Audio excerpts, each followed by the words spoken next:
MS24 Marathi news, निर्भीड बातम्यांचा मराठी आवाज.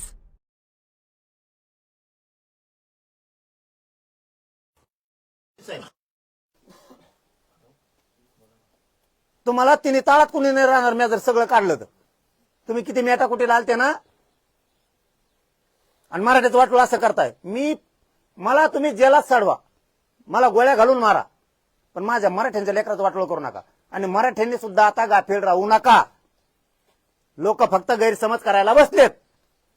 शेवटचं मराठ्यांना सांगतो,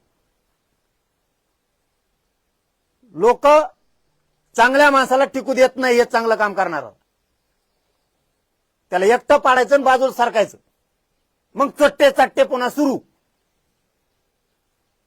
ही उद्योग निव्वळ सुरू झालाय. आता निव्वळ सुरू झालाय.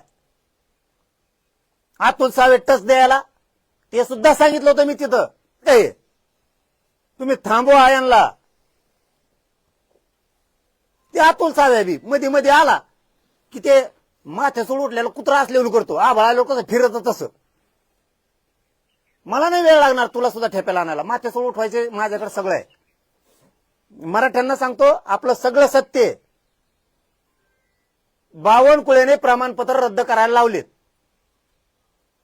काय उपयोग आपला किती चलती असून. सत्य पुढे इथे शानपण चलत नाही. हे सगळं खरंय, पण खोटं ठरवलं. आता मंत्र्याचा आदेश आल्यावर थरथर कापायला लागले अधिकारी. त्या अंधारात म्हणते तुमचं सगळं खरं आहे, पण आता रद्द करायचं सांगितलंय. आणि हे असेच मराठ्यांचे वाटोळं करणार आहेत. आणि मराठ्याचं वाटोळं होऊ द्यायचं नसलं, प्रत्येक आंदोलनात खूप ताकदीने उभा राहावं लागणार आहे. वेळ पडली तर आता पुन्हा मराठ्यांना मुंबईत जाऊन यांना हिसका दाखवावा लागणार आहे. त्याशिवाय ठेप्याला येत नाही. फडणवीस बी नाही. आणि आता शिंदेचं नाव मला आयुष्यात घ्यावं मला असं वाटत नव्हतं. शिंदे आपल्याशी आयुष्यात कधी दागा फटका करल एकनाथ शिंदे साहेब, मला आयुष्यात वाटलं नव्हतं. कारण मी त्या माणसाला इतकं मानत होतो. पण त्यांच्या कॉलेजवर नेत्याच्या बैठक होत्यात माझ्या विरोधात. ते सगळे त्यांचे शोधून बघा म्हणा. टोटल शिंदे साहेबाच्या पक्षाचे आणि काही मराठीचे पण अतुल सावेंचे. आणि यांना सगळे बळ देणार आहेत हे लोक पाठविणार. ज्याला आरक्षणाचं देणं घेणंच नाही, कोणत्या जातीच्या गाड्या भरून, आणि मग गर्दी झाली तुफान आंदोलनाला. अरे काय वागायला राव शिरसाट तुम्ही. थोडी तरी उपकाराचे जाण असाव. जसे तुमचे दोन पोर आहेत तुम्हाला, पोरगण पोरगी, तसे आमचे लेकर आहेत. त्यांचे तळतळाट नका घेऊ. ती सगळा तळतळाट शिंदेना फडणवीसांना लागन तुमच्यामुळं. त्या बावनकुळेमुळं फडणवीसांचं सगळं नेटवर्क संकटात येईल. मराठ्यांनी फक्त गैरसमज करू नका. हे असेच प्रमाणपत्र रद्द करणार आहेत.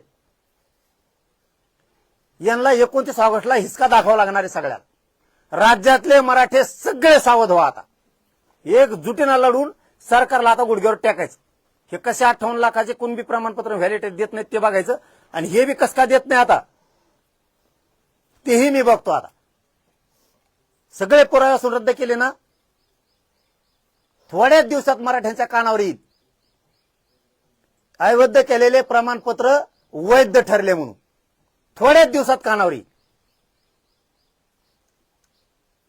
पण असं म्हटलंय की जर बोगस प्रमाणपत्र असतील, बोगस डॉक्युमेंट असतील, कागद, एवढं सांगायचं राहिली एक. बरोबर. फडणवीस साहेब 2016ला पोलिसांची भरती केली होती, त्याच्यातले तुम्ही फक्त बाकीच्यांचेच पोरं घेतलेत. मी त्या जातीचं नाव कुठल्याच नाही घेत. सगळ्याच्या म्हणण्यावर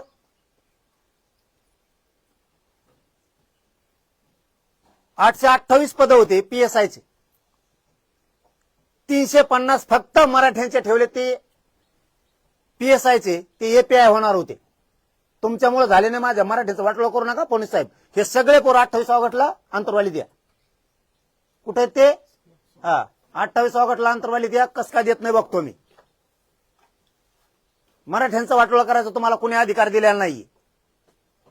अबाक मराठ्यांनी सावध व्हा. आपलं खरं असून सुद्धा प्रमाणपत्र रद्द केले.